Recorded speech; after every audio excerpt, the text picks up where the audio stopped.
Chapter 4. The Marquis of Evrémonde. The Marquis of Evrémonde was a disappointed man. He had waited for hours at the palace of the King of France, but the king had not spoken to him. Angrily, the Marquis got into his coach and told the driver to take him home.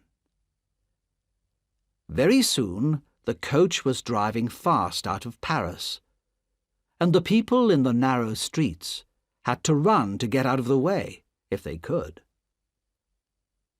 At the corner of a street in Saint-Antoine, one of the coach wheels hit something, and the people in the street screamed loudly.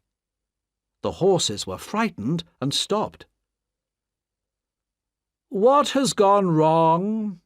asked the Marquis calmly, looking out of the window of the coach. A tall man had picked something up from under the feet of the horses, and was crying loudly over it.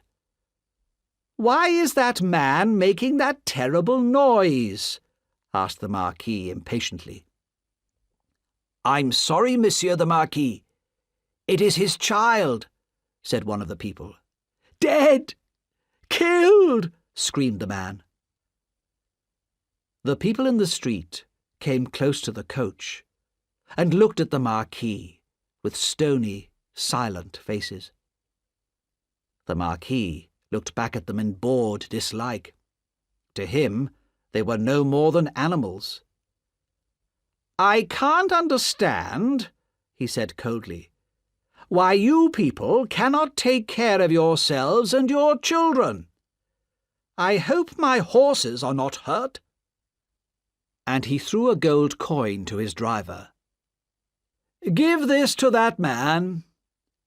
"Dead!" shouted the father of the child again. Another man came forward. "Be brave, Gaspard.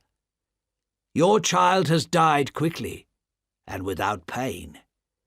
It is better to die like that than to go on living in these terrible times."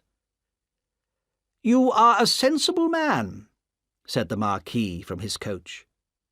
"What is your name?" "They call me Defarge."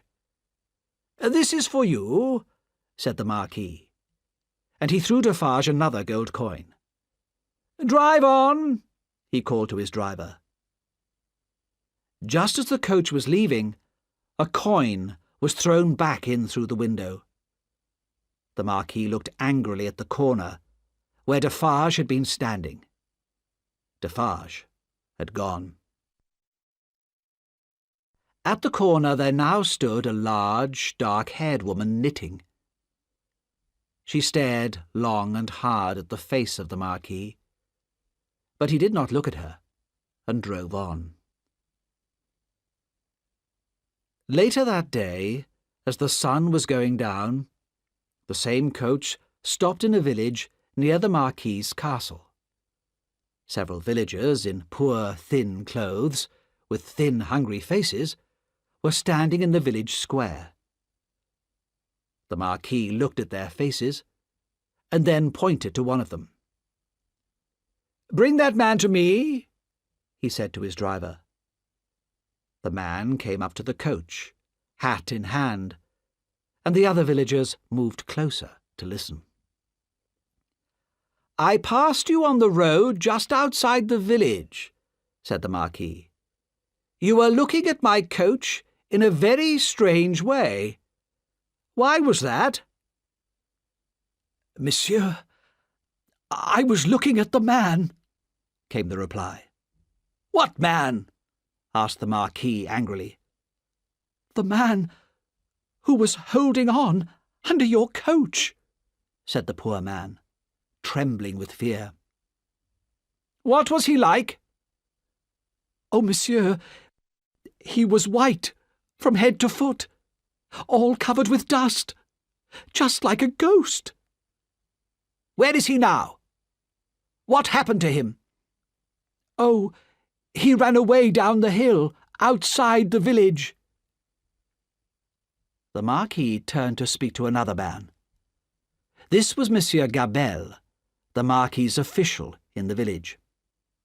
"Gabelle," the Marquis said, "watch out for this man. If he comes here, put him in prison." When the Marquis arrived at his castle, he asked if his nephew, Monsieur Charles, had arrived from England. "Not yet, sir," replied the servant. But as the Marquis was eating his dinner, he heard the sound of a coach outside. Soon his nephew entered the room. In England, he was known as Charles Darnay. "You've been away for a long time," said the Marquis, with his cold, polite smile. "I've had many problems in England. Perhaps because of you," Darnay said to his uncle. "I was in great danger." No, I had nothing to do with your problems," replied the Marquis coldly. "Unfortunately, our family no longer has the power that it once had. If it still had that power, one word from you would doubtless send me to prison," said Darnay. "Possibly. For the good of our family." "The name of our family is hated everywhere in France. We are hard, cruel landowners. Our miserable people own nothing. They work for us night and day, but they don't even have enough food for themselves and their children. If this land became mine, I would give it away and go and live somewhere else." "You seem to be very fond of England, although you are not a rich man there," said the Marquis. "I believe you know another Frenchman who has found a safe home there. A doctor, I believe." "Yes." "With a daughter?" "Yes, yes," said the Marquis, with a secret smile on his face. "So, a new way of life begins. But you are tired. Good night, Charles. Sleep well. I shall see you in the morning." After his nephew had gone to bed, the Marquis went to his room.